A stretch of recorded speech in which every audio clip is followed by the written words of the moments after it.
Voici la suite de la correction de l'exercice numéro 24, page 402.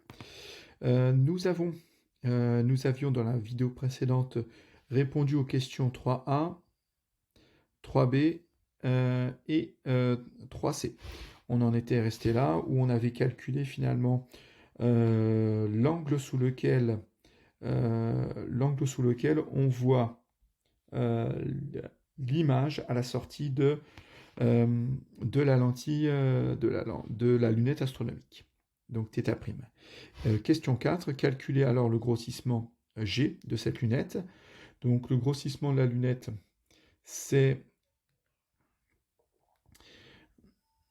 θ' sur θ. On s'est amusé à calculer θ' et θ, donc on va utiliser cette relation. Donc c'est 0,75 radians divisé par 0,065, deux valeurs que l'on a calculées précédemment dans l'exercice, et j'obtiens un grossissement de 11,5. Attention, pas d'unité pour le grossissement.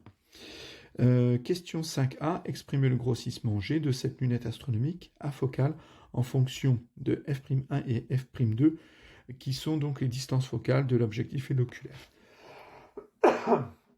Le calculer. Donc on me redemande d'exprimer, de recalculer le grossissement, cette fois-ci à partir des distances focales des objectifs et de l'oculaire. Donc je refais la démonstration, je sais que j'ai le grossissement, c'est θ' sur θ, en sachant que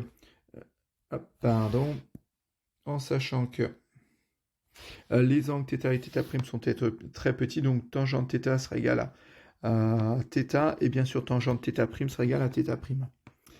Ce qui fait que je peux remplacer tangente θ' par A1, B1 sur O2, A1. Donc c'est simplement dans les triangles rectangles, si θ' est ici, c'est A1, B1 va être là, et O2, A1 va être ici. Donc c'est côté opposé sur côté adjacent. On va faire la même chose sur θ. Tangente θ sera égale à A1, B1 sur O1, A1. Et de la même chose, sur le schéma, on retrouve les triangles rectangles dans lesquels on peut appliquer la tangente. Ensuite, je peux remplacer O2A1 par F'2, la distance focale de l'oculaire, et O1A1 par F'1, la distance focale de l'objectif. Ensuite, j'ai une fraction divisée par une autre, c'est la multiplication de l'inverse. Donc, c'est ce que j'ai fait ici. J'obtiens A1B1 sur F'2 multiplié par F'1 sur A1B1. Ensuite, j'ai multiplié et divisé par A1B1, donc ça fait 1. Il ne me reste plus que F'1 divisé par F'2. Donc, on a retrouvé l'expression du grossissement en fonction des distances focales de l'objectif F'1 et de l'oculaire F'2. Et on me demande de le calculer, donc cette fois-ci je vais recalculer le grossissement avec F'1 et F'2. Donc F'1 a une distance focale de 50, 50, 50, 50, je regarde, c'est 50 cm, et F'2 a une distance focale de 5 cm. Donc je fais 50 divisé par 5 et j'obtiens 10. Ici, deux chiffres significatifs auraient été suffisants. Donc c'est 10, j'ai un grossissement de 10. Je vois que mes deux valeurs sont quand même assez différentes.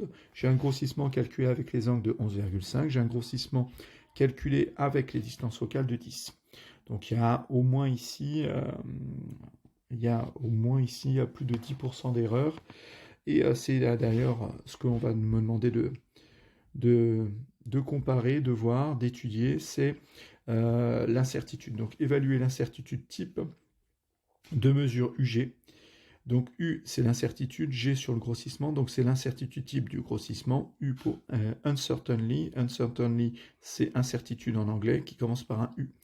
G du grossissement, qui a pour expression donc UG, l'incertitude du grossissement, c'est égal à la valeur du grossissement multiplié par l'incertitude sur la distance focale 1 sur la distance focale au carré, plus l'incertitude de la distance focale 2, divisé par la distance focale 2, le tout au carré.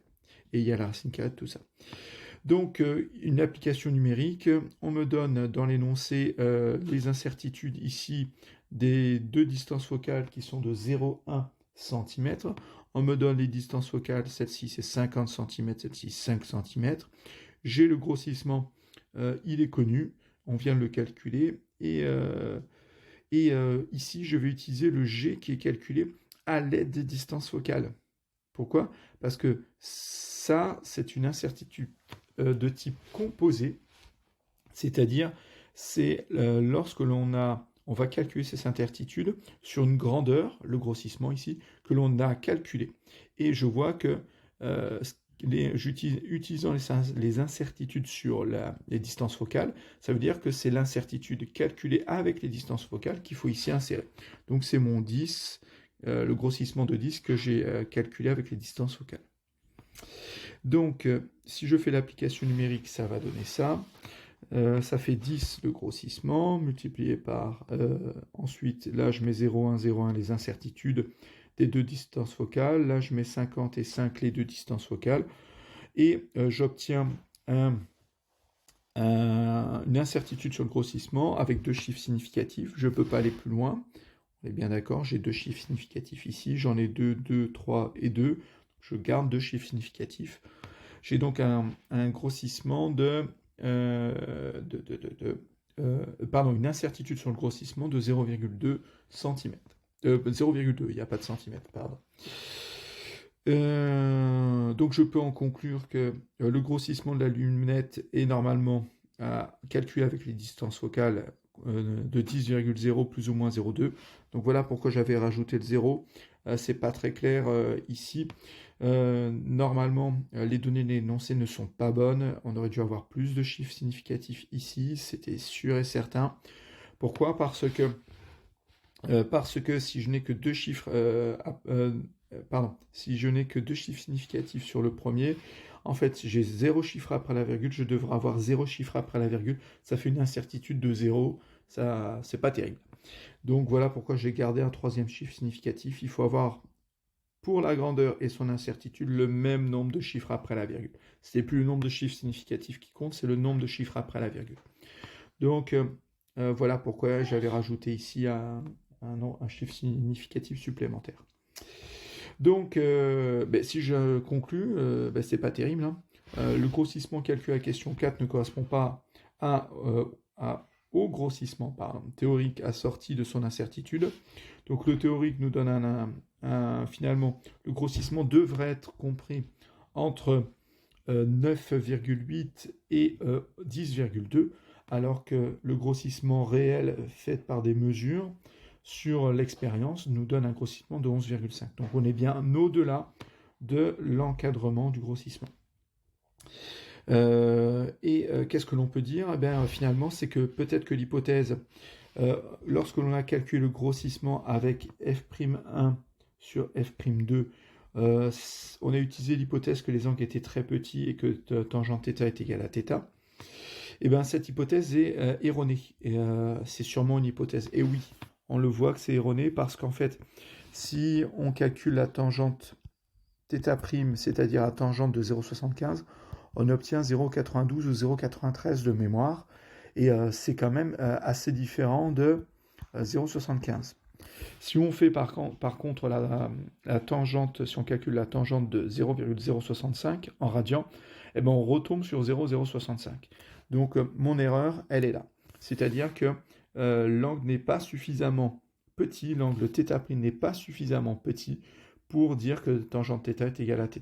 Et du coup, cette formule, G est égal à f'1 sur f'2, n'est plus valable. Voilà, et ça explique l'erreur entre le grossissement G calculé avec les distances focales et le grossissement calculé à partir de mesures expérimentales.